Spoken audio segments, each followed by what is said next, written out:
Ayo, Kalten. Mari kita berdoa. Tuhan, Engkau berkati pelajaran hari ini. Tolong lancarkan pelajaran hari ini agar kita bisa belajar dengan baik. Dalam nama Tuhan Yesus, ya. Amin.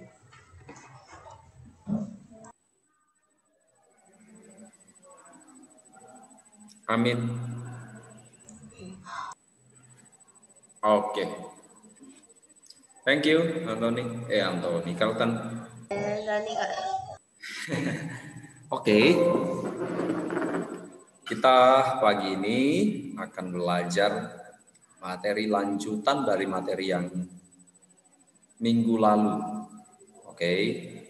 Kita sudah sempat membahas mengenai perihal melayani. Oke, masih ingat ya? Melayani ya. Kemarin kan keluar di PTS itu. Maka semuanya menjawab dengan singkat. Ya, ada beberapa yang memberikan uraian yang cukup bagus. Oke, tidak apa-apa, asalkan kalian menyentuh poinnya. Oke, jadi melayani itu kan ada dua aspek. Yang pertama itu melayani Tuhan, dan yang kedua itu melayani sesama. Oke, kalau melayani Tuhan, itu sifatnya adalah yang rohani. Oke, bisa melalui kesetiaan kita berdoa, membaca firman Tuhan, atau juga beribadah, ya, persekutuan. Nah, itu adalah cara kita untuk melayani Tuhan kita. Tapi sebenarnya melayani Tuhan itu juga termasuk kalau kita melayani orang lain, itu secara tidak langsung kita itu juga melayani Tuhan. Meskipun itu juga dapat dihitung sebagai melayani sesama atau orang lain. Nah, pagi hari ini kita mau lihat yang lain, oke, atau masuk lebih detailnya lagi mengenai perihal melayani. Oke, kita mau lihat ya, melayani itu ada aspek-aspeknya ternyata, yaitu termasuk melayani dalam keluarga kita. Oke, bagaimana kita bisa menjadi orang-orang yang melayani di dalam keluarga. Supaya kita ini belajar ada dasarnya, maka saya mengajak mari kita membaca kitab dulu. Mana kitab kalian? Ayo keluarkan.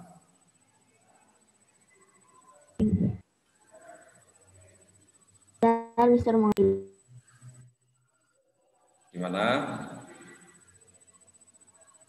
Coba buka ayat Alkitab dulu di kitab Kejadian, kita buka satu-satu ya. Kejadian pasal 13 ayat 1 sampai 10. Ini adalah sebuah cerita. Ceritanya Abraham atau dulu namanya Abram dan Lot. Lot itu adalah keponakannya atau anak dari saudaranya Abraham. Ya, itu namanya keponakan. Nah, mereka itu kan masih saudara atau masih keluarga, ya kan?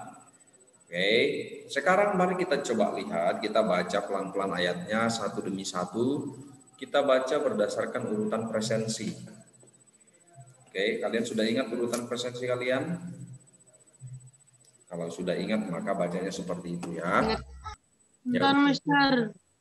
Ya, tidak usah disebutkan lagi, langsung saja baca berdasarkan urutan presensinya.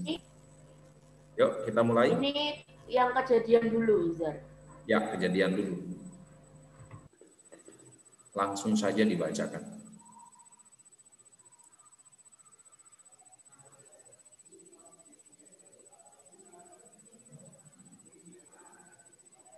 Maka pergilah Abram dari Mesir ke tanah Negeb dengan istrinya dan segala kepunyaannya, dan Lot pun bersama-sama dengan dia. Adapun Abram sangat kaya banyak ternak, perak, dan emasnya. Ia berjalan dari tempat persinggahan ke tempat persinggahan dari tanah Negeb sampai dekat Betel. di mana kemahnya mula-mula berdiri antara Betel dan Ai.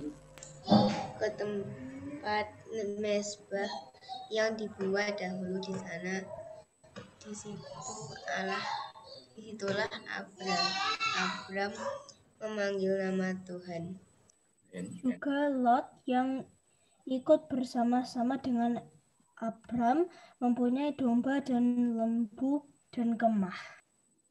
Tetapi negeri itu tidak cukup luas bagi mereka untuk diam bersama-sama, sebab harta milik mereka amat banyak, sehingga mereka tidak dapat diam bersama-sama. Karena itu terjadilah perkelahian antara para gembala Abram dan para gembala Lot. Waktu itu orang Kanaan dan itu. Maka berkatalah Abram kepada Lot, janganlah kiranya ada perkelahian antara aku dan engkau dan gembalamu, sebab kita ini kerabat.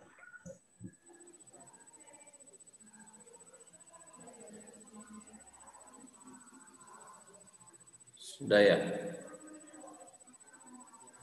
Bukankah seluruh negeri ini terbuka untuk engkau? Baiklah. Terus lupa tak unmute, Mister. Sorry, Mister. Oh ya, oke. Sekarang bukanlah seluruh negeri.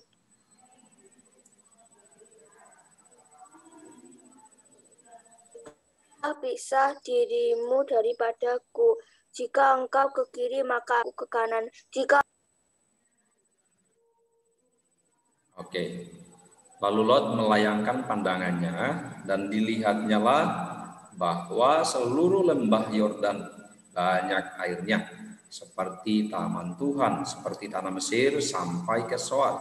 Hal itu terjadi sebelum Tuhan memusnahkan Sodom dan Gomora. Oke. Lalu Mazmur 133 ayat 1. Satu orang lagi bacakan. Yang Mazmur 133 ayat 1. Yuk, boleh. Siapa yang mau baca? Sungguh alangkah baiknya dan indahnya apabila saudara-saudara diam bersama. Ya, oke. Jadi itulah latar belakang ceritanya perpisahannya Abram dan Lot. Ya, Abram itu lebih tua, jauh lebih tua daripada Lot. Ya, Lot kan keponakannya. Maka sebentar ya. Gimana?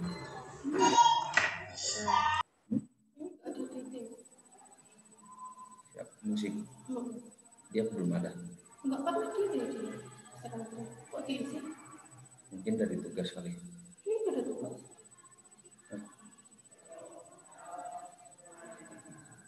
Sudah ditanyakan. Enggak, sudah tanyakan Pak Andre. Sudah tanya Pak Andre.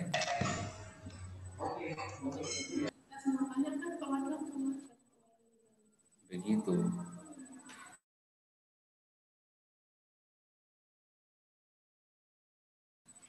Oke, kita lanjutkan. Nah, jadi pada waktu itu Tuhan itu sangat memberkati keluarganya Abram, termasuk karena waktu itu si Lot ikut bersama dengan Abram, itu masih kerabat atau masih saudara. Akhirnya Tuhan itu memberkati, ya, cukup kaya mereka itu. Tuhan memberikan juga tempat yang cukup luas, karena kan Tuhan sudah berjanji kepada Bapak Abraham bahwa Tuhan itu akan memberkati dia, akan memberikan keturunan yang banyaknya seperti pasir di laut dan seperti bintang di langit. Ya, itu adalah janji Tuhan. Maka pasti Tuhan akan menggenapi itu tepat pada waktunya. Nah, lalu karena Tuhan menggenapi itu, maka terjadilah demikian. Dia itu sangat-sangat kaya. Nah, dia juga membagikan harta kekayaannya itu kepada keponakannya si Lot itu. Lalu pada waktu itu Abram itu ketika sudah mengalami apa jumlah ternaknya itu kan sudah banyak ya, sudah memenuhi semua padang rumput, akhirnya tidak cukup bagi mereka, dua kelompok ternaknya itu tidak cukup. Rumput-rumput yang tersedia itu sudah tidak cukup, sudah terlalu banyak. Akhirnya mereka akan berpisah ini. Waktu itu Abram itu tidak mengatakan, Lot kamu ke sana saja.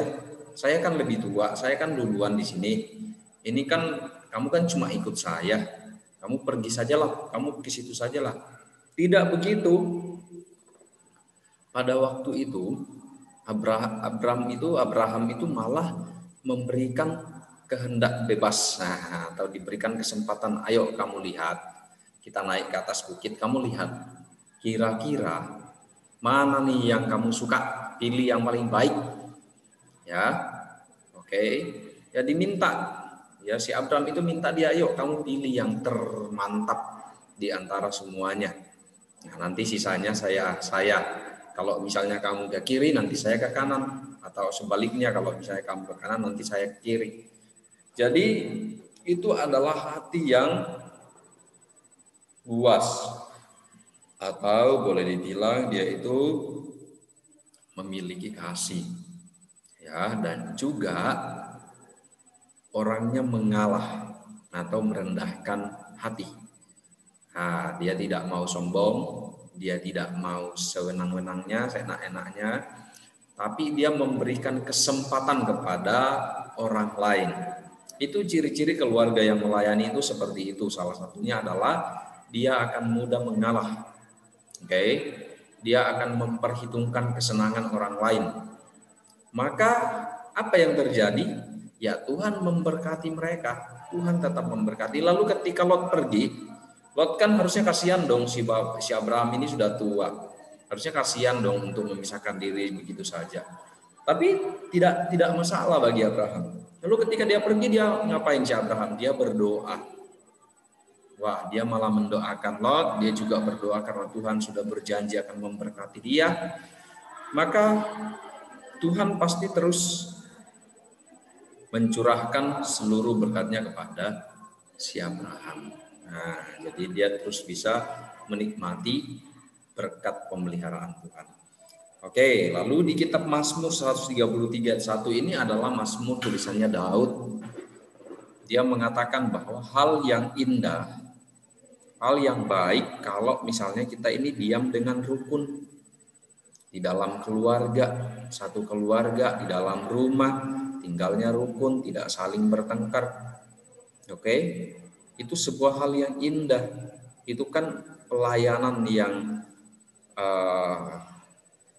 seperti tidak kelihatan langsung, tetapi itu adalah dapat kita rasakan kalau kita saling menjaga kerukunan satu dengan yang lain. Oke, karena rumah itu adalah unit terkecil dari masyarakat, ya, dia kecil, tapi itu adalah permulaannya. Mari kita lihat. Oke, wah ini buketannya Kak Aca. Melayani ini yang kemarin ya. Ini kalian sudah tahu. Kita melayani Tuhan dan kemudian melayani sesama. Oke, kita memberikan tenaga, waktu. Kita juga memberikan pemikiran kepada orang lain, ya. Akhirnya kita ini memposisikan diri itu seperti orang yang lebih rendah daripada orang lain, atau menjadi sama seperti hamba. Nah, tadi Mr. Firman di depan tadi sudah mengatakan bahwa melayani Tuhan itu bisa secara pribadi, bisa juga bersama-sama. Oke, secara pribadi itu kamu harus punya persekutuan yang khusus, pelayanan yang khusus di hadapan Tuhan. Apa yang bisa membuat hati Tuhan senang? Apa kira-kira?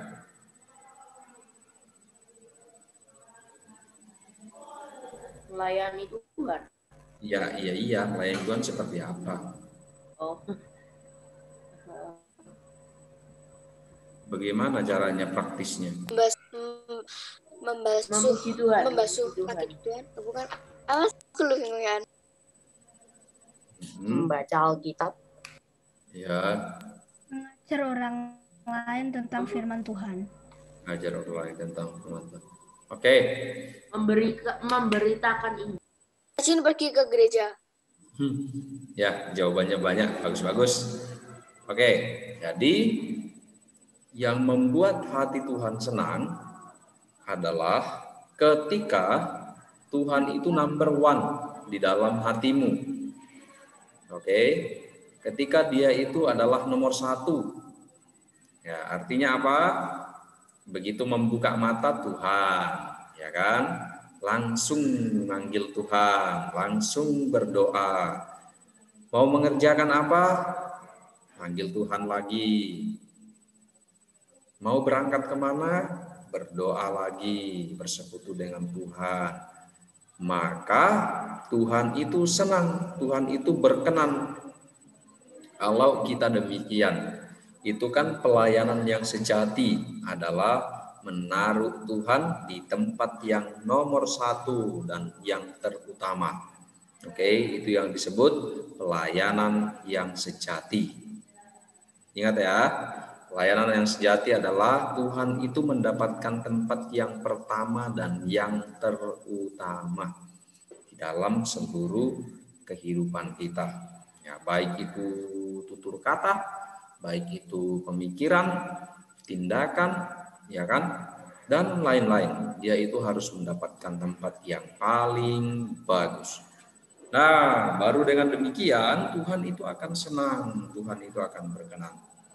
Oke, lalu kita juga melayani sesama, banyak hal yang bisa kita kerjakan. Ya, bukan hanya melayani sesama itu menceritakan Alkitab, mendoakan mereka, mengajak berdoa bersama-sama. Bukan hanya itu, tetapi juga hal-hal yang sifatnya misalnya membantu orang lain, meringankan beban orang lain, itu juga adalah seperti pelayanan. Oke. Mungkin itu adalah pelayanan yang praktis. Oke. Lalu apa itu keluarga? Kan kita membicarakan pelayanan dalam keluarga, melayani dalam keluarga. Apa itu keluarga?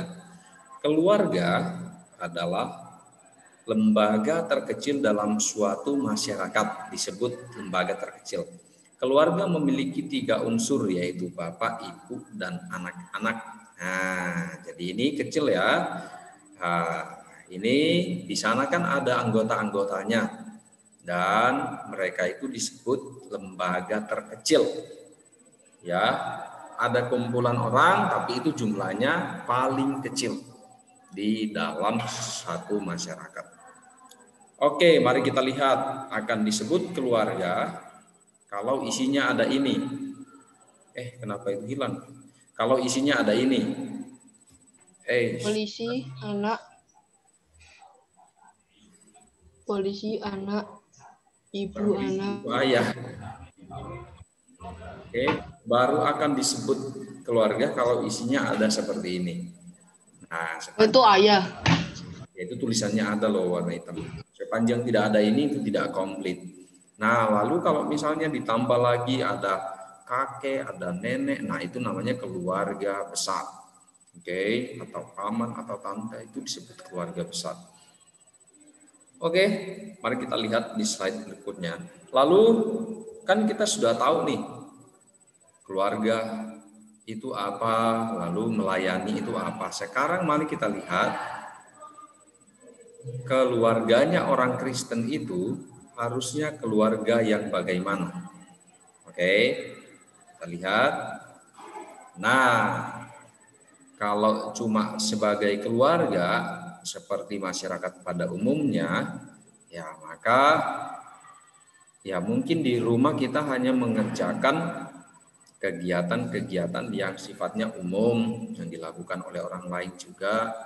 Tapi kalau itu adalah keluarga Kristen, maka harus berbeda. Ya. Oke, harus berbeda, tidak boleh biasa-biasa saja. Oke, coba kalian lihat di bawah itu ada tulisannya. Keluarga Kristen adalah miniatur dari keluarga gereja dan kehidupan gereja. Apa maksudnya nih? Kalian paham apa enggak? Paham apa yang dimaksud? Coba. Apa maksudnya coba? Kalau perkataannya seperti ini itu mengacu kepada apa? Kalau artinya apa? Kayak kalau di artinya seperti gereja. Karena semua sering membaca Alkitab, berdoa, dan bertobat kepada Tuhan. Jadi rasanya kayak gereja. Oke. Ada yang lain? Ada yang mau mencoba?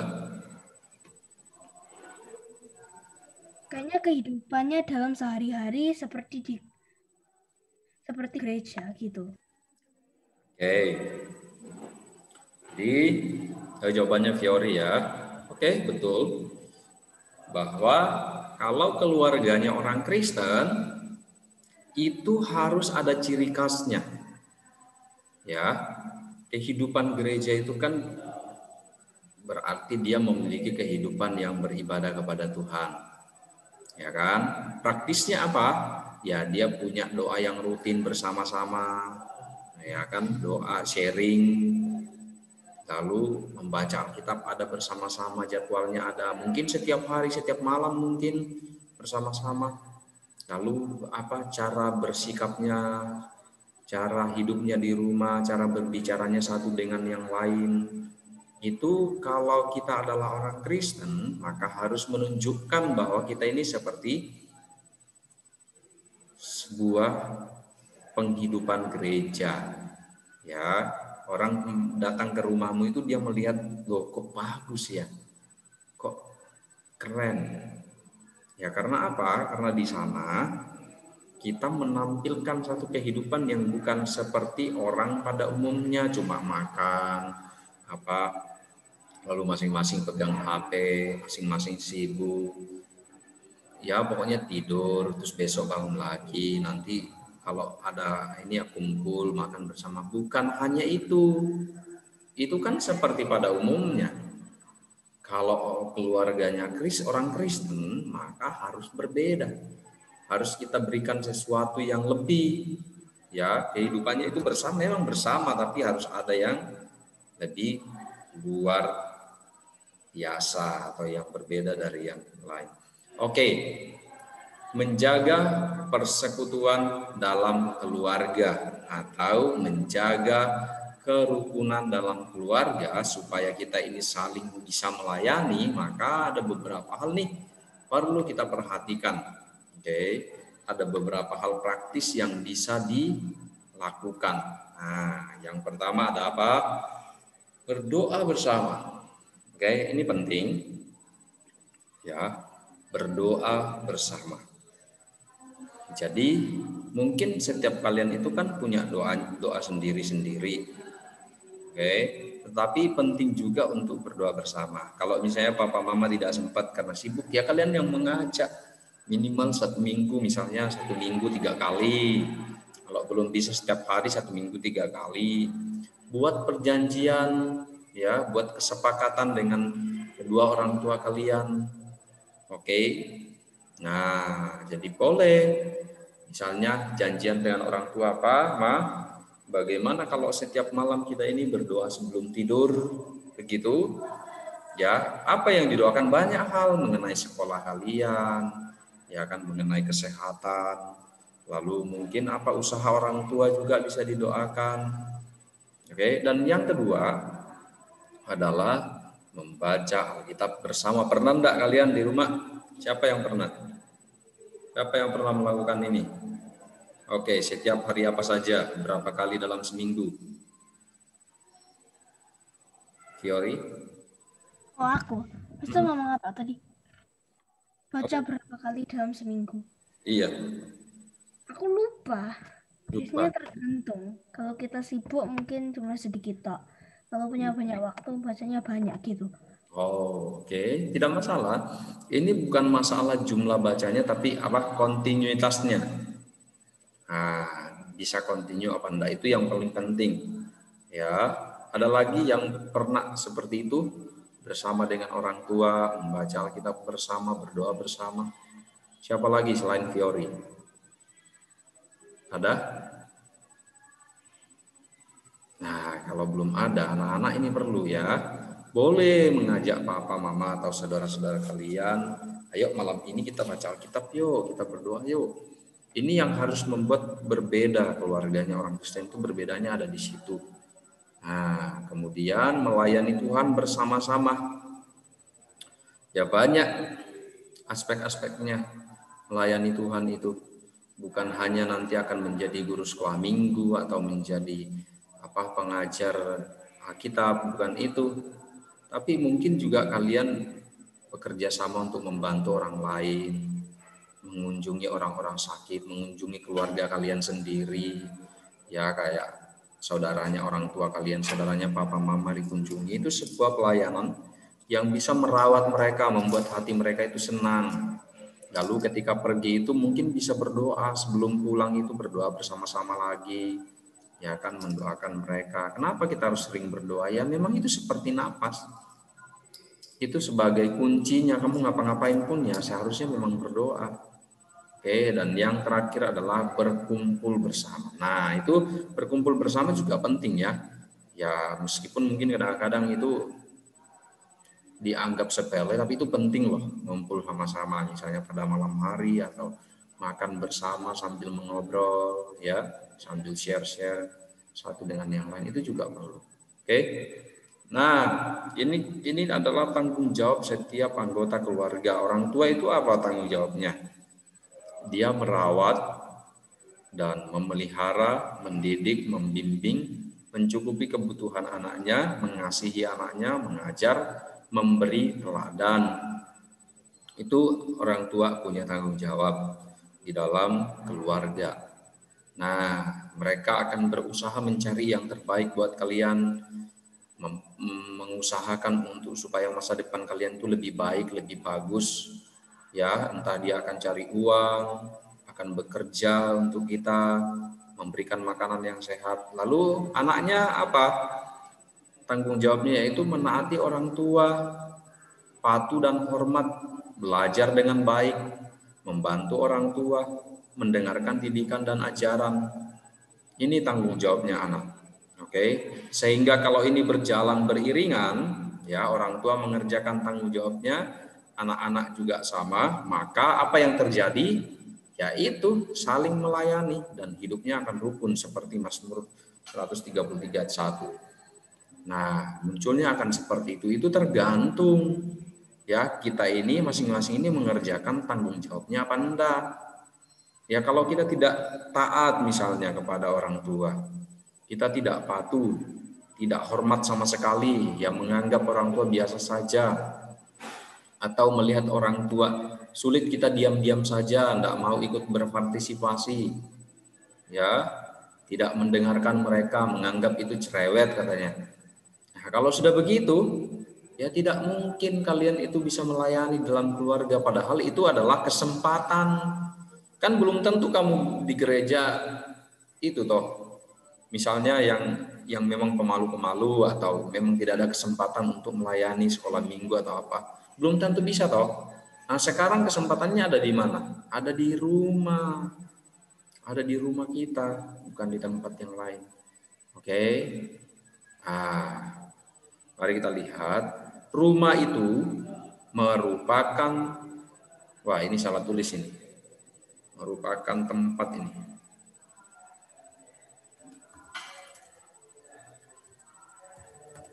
Merupakan tempat yang utama dalam melayani keluarga. Oke, tempat yang utama. Jadi ada banyak ya. Kita itu bisa di mana saja itu bisa, tapi rumah dikatakan tempat yang utama. Dia satuan yang kecil. Oke. Iya, untuk bisa saling melayani. Lalu bagaimana caranya? Bagaimana caranya kita menunjukkan sikap kita itu melayani, sikap kita itu mengusahakan hidup rukun di dalam keluarga kita ya. Seperti ini, satu, mau mengalah. Oke. Ya. Mau mengalah, tidak mengotot. Ketika terjadi sesuatu, ya belajar mengalah. Belajar memberikan tempat yang utama. Apa perbedaannya?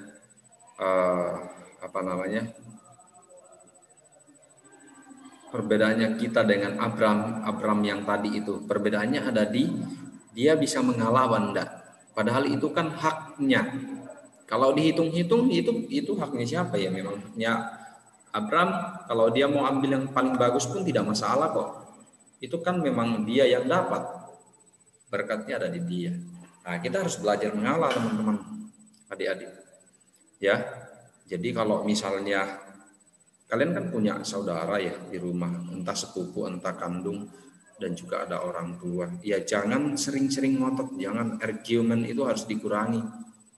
Oke, itu menandakan bahwa kita ini tidak bisa merendahkan diri. Biasanya orang yang seperti itu lama-lama menjadi orang yang sombong kalau dia tidak mau mengalah. Oke, lalu sering-seringlah meminta maaf dan mengampuni orang yang sudah meminta maaf kepadamu. Sering-seringlah meminta maaf. Kalau misalnya memang salah ya kamu harus belajar, harus gentleman. Oke, harus datang. Oh iya, saya salah, saya tidak mengerjakan dengan baik, saya minta maaf. Minta maaf itu bukan formalitas, bukan hanya sekedar oh ini sudah terbiasa, bukan, tapi tulus dari hati. Ya kan? Kalian menyatakan bahwa oh memang kita bersalah, kita minta maaf. Lalu ada yang salah kepadamu, dia minta maaf, ya harus ampuni, tidak boleh bilang tunggu dulu saya belum bisa. Tidak boleh, harus segera. Tuhan kan bilang, bahkan kalau kita itu punya masalah dengan saudara kita, jangan sampai matahari terbenam. Kemarahan kita masih ada, begitu. Oke, lalu saling mengasihi itu juga perlu, saling mengasihi. Ya, kita juga perlu saling mengasihi di dalam keluarga kita.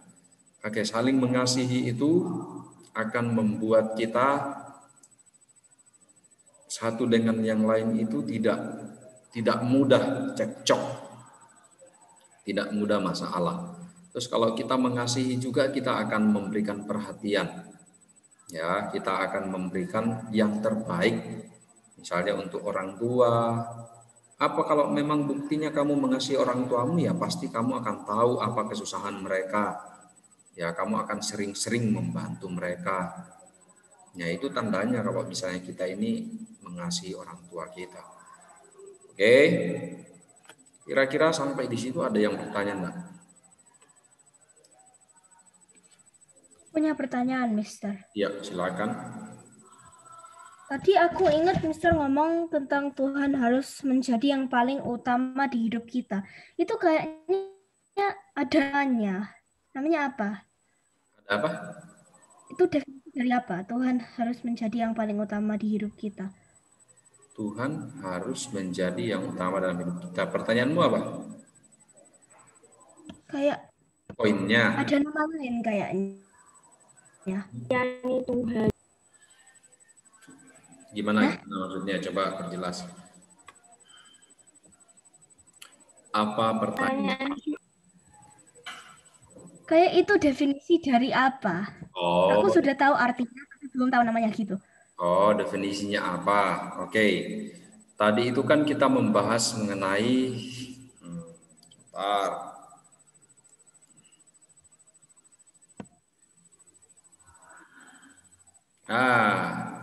kita itu membahas mengenai keluarga Kristen. Ya, miniaturnya gereja. Lalu tadi Mr. Firman menyinggung mengenai apa sih yang bisa bikin Tuhan itu senang?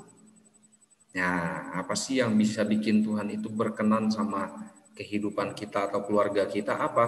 Yaitu, ya tadi itu Tuhan itu harus menempati posisi nomor 1.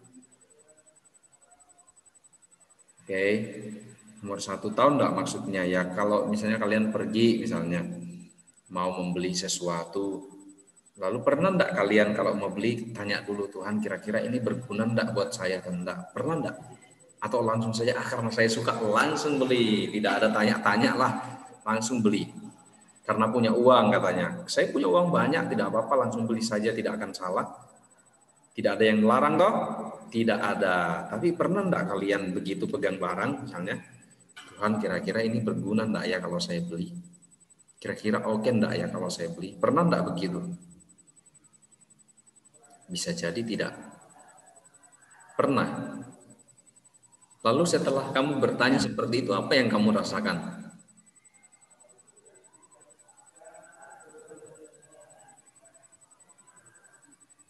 Mikir. Hah? Ragu-ragu. Ragu-ragu. Oke. Ya, enaknya beli atau enggak? Mungkin ganti change your mind gitu. Berpikir lebih jauh. Ada biasanya kayak gini Mister kalau aku. Itu pengen beli nggak ya, tapi itu bungkusnya bagus, tapi dalamnya nanti siapa tahu palsu, tapi kok bagus, pengen beli nggak ya? Jadi kayak pikirannya tercampur aduk gitu loh, mau beli sama nggak mau gitu. Oke, bukan tentang itu. Oke, bukan tentang itu. Tapi persoalannya adalah ketika kita mau mengerjakan sesuatu, pernah tidak kita ini bertanya dulu sama Tuhan? Tuhan itu kan tidak akan pernah salah. Ketika memberikan satu perasaan pasti selalu benar. Misalnya ada orang membeli sesuatu itu sebenarnya tidak berguna, tapi untuk pamer lah, untuk menambah koleksi lah, untuk tren-tren saja lah, itu tidak berguna. Itu hanya membuang-buang waktu, membuang-buang uang. Lalu uangmu itu kan bisa untuk yang lebih bagus daripada itu. Bisa untuk membantu yang lain, adikmu atau siapa, atau orang yang kurang mampu, daripada begitu. Nah, Tuhan itu bisa memberitahu kita, memberikan perasaan itu kalau sering-sering bertanya seperti itu. Mister itu sering coba, itu kan harus dipelajari. Misalnya mau beli sesuatu ya kan, ya dari rumah sih semangat, terus uangnya kan ada, terus sudah dicek harganya sama. Begitu sampai sambil megang-megang itu tanya, Tuhan ini nanti sepertinya kok nggak berguna juga ya. Bagaimana Tuhan itu berbicara tidak akan kedengaran di sini, tapi di dalam hati itu memberikan tenang dah nih hati nih, pegang barang itu tuh damai tidak, sukacita tidak, jangan-jangan kok kayaknya kurang srek, kurang enak gitu. Ini bukan masalah pilihan loh, tapi Tuhan itu memberitahu kita yang tidak perlu ya tidak usah begitu, tidak boleh dipaksakan. Ya itu namanya menaruh Tuhan number one. Kamu belum pilih duluan, kamu tanya dulu. Selain itu apa? Ya selain itu ya segala hal yang kamu kerjakan meskipun kamu bisa. Jangan salah ya. Misalnya kayak ujian itu mungkin kita paling bisa. Saya cuma baca soal sekali langsung bisa jawab. Mungkin iya. Tapi hati-hati. Ya, Tuhan itu di perjanjian lama itu Tuhan kita itu disebut Tuhan yang cemburu. Tuhan yang tidak mau ada hal lain selain dirinya. Maksudnya apa? Kalau kita sudah tidak sering-sering komunikasi sama dia, sering-sering tanya dia, wah Tuhan itu bisa marah sama kita. Karena apa? Dia itu ingin jadi number one untuk kamu. Sebelum apa-apa itu dia dulu, sebelum memutuskan apa-apa itu dia dulu. Itu artinya apa? Kalau kita menjadi orang yang begitu, maka hubungan dengan Tuhan itu akan seperti ini. Kuat. Oke, sama seperti Musa. Musa itu disebut sahabatnya Tuhan. Kenapa? Karena sering ngobrol sama Tuhan, sering banget dan sangat dekat. Apa-apa dia tanya sama Tuhan. Sangat dekat. Sehingga Tuhan itu mengatakan dia itu seperti biji matanya Tuhan. Tahu biji mata? Semua tahu ya, biji mata ada di situ. Kamu mau enggak matamu disentuh sama orang lain, biji matamu? Mau enggak? Siapa yang tahan? Jari belum sampai, mata udah berkedip duluan, udah nutup duluan. Artinya apa? Biji mata itu terlalu berharga, sangat berharga. Tuhan menganggap kita itu seperti itu. Tuhan menganggap Musa itu seperti biji mata. Yang kalau mau disentuh orang itu ketutup duluan. Tidak boleh. Itu sangat mustika atau sangat penting dan itu akan sangat dijaga oleh Tuhan. Maka sebaliknya kita juga harus begitu. Jangan berat sebelah. Tuhan sudah begitu sama kita, kita enggak. Itu kayak apa ya? Bertepuk sebelah tangan. Itu tidak boleh ya. Tuhan kita kasihan kalau seperti itu ya. Dia sebenarnya tidak masalah ya. Tuhan itu tidak akan pernah kekurangan apa-apa, hanya kita disebut orang-orang yang tidak taat kepada Tuhan kalau begitu. Ya, kitalah yang problem nantinya. Oke, itu ya. Nah, jadi luas kan kalau menceritakan mengenai yang tadi itu. Oke, ada pertanyaan lain enggak? Anthony? Oh, jawab Leon. Oh, Mister, itu slide-nya yang nomor 6 boleh share screen yang itu. Aku mau foto, aku belum foto tadi. Oke, yang nomor 6 ya. Nanti ada tanya jawab, Kak. Ini nomor 6 ya. Ini ya. Iya. Ini? Iya, makasih, Mister. Oke, sama-sama. Nanti ada latihan soal atau PR, Kak? Saya akan kasih kalian, tapi itu adalah tugas untuk 1 minggu. Jadi nanti boleh dikumpulkan terakhir saja, tidak apa-apa. Yaitu tugasnya adalah akan mengenai, nanti saya fotokan, Mister Kinan fotokan atau saya custom ulang, saya buat ulang. Karena ini ada di buku. Kalian kan tidak punya buku ini buku guru. Lalu ada tugas bulanan 1 bulan. Saya akan minta kalian buat seperti ini. Ini adalah pohon keluarga. Siapa yang sudah pernah buat? Kalian pernah? Fiori pernah? Pohon keluarga belum aku. Pernah? Belum. Nah, oke. Ini adalah tugas 1 bulan. Oke, sebelum kita PAS, maka ini harus sudah dikerjakan. Ini harusnya agak gampang, tidak susah. Apa yang dibuat? Kalian buat pohon keluarga. Jadi dibuat seperti pohon, tapi itu adalah isinya adalah namanya orang tua, adik atau siapapun itu, mama dan lain-lain, dan ada fotonya. Yang jago menggambar, melukis, fotonya dibikin dalam bentuk gambar saja atau lukisan saja. Oke, yang tidak jago tidak apa-apa, pakai foto biasa. Oke, mungkin seperti teori kayaknya dia bisa menggambar.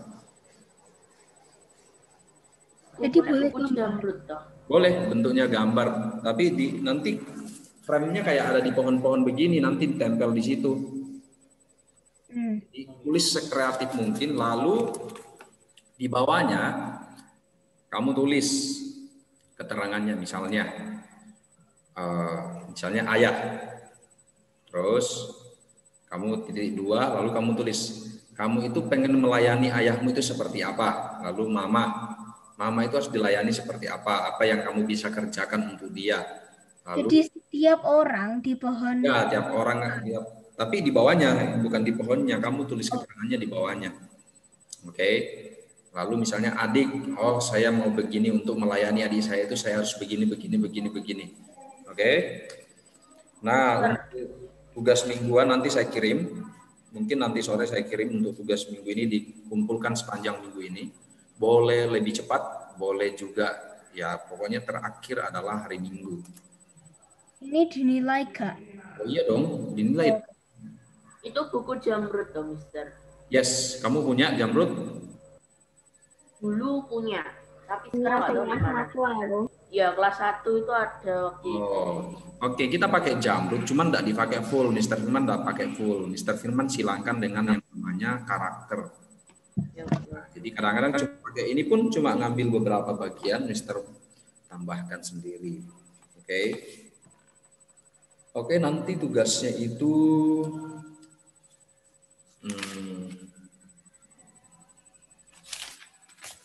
seperti ini.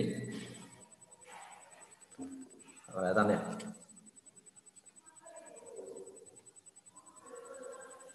Itu apa, Mister? Terlalu kelihatan sih. Ini nanti ada kolom seperti ini. Terus itu ada nama anggota keluarganya. Ada nama anggota keluarganya. Lalu nanti kamu tulis bentuk pelayananmu kepada mereka itu seperti apa. Mister, izin ke toilet bentar. Ya, silakan. Nanti ini seperti dengan yang keterangannya yang di pohon keluarga itu nanti di bawahnya. Oke, ini tugas mingguan. Kamu boleh tulis. Nanti Mr. Firman buatkan, nanti dikirim ya dalam bentuk tabel. Oke, Mister. Ya. Oke. Itu saja.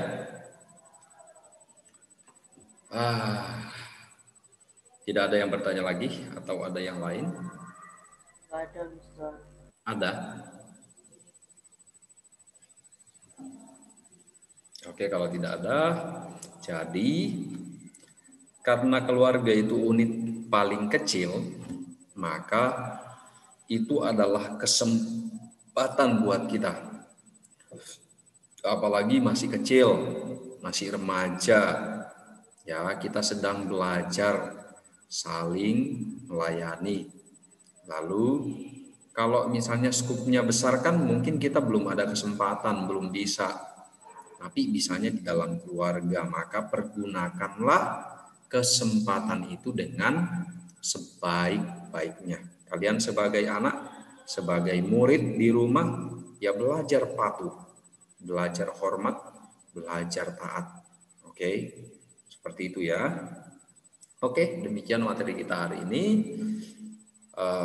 Kita akan menutup kelas kita dengan kembali berdoa.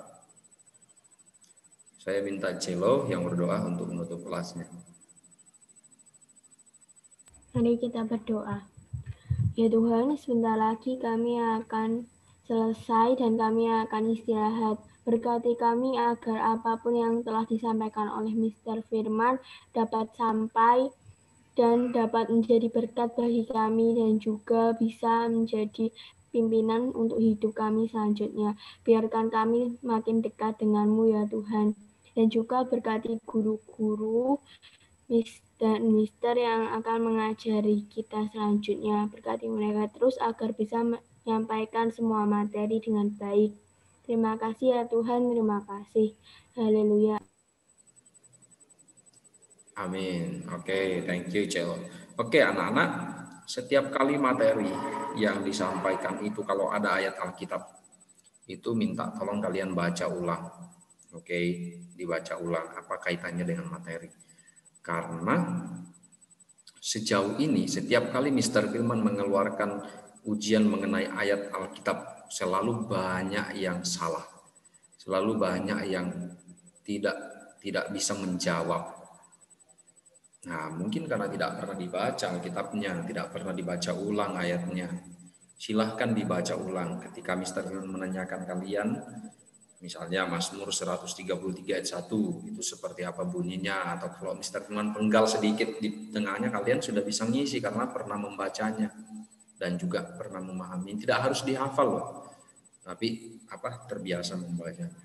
Oke ya, demikian. Oke, Tuhan memberkati kita semua. Yuk. Mister, aku dapat apa di UTS? Dapat apa? Nilai apa? Maksudnya dapat berapa? Dapat berapa? Iya. Oh, itu nanti dikasih tahu secara pribadi aja ya. Oke. Oke, kirimin ya Mister nilai nih. Ya, Tuhan berkati. Bye. Sama juga. Oke, thank you.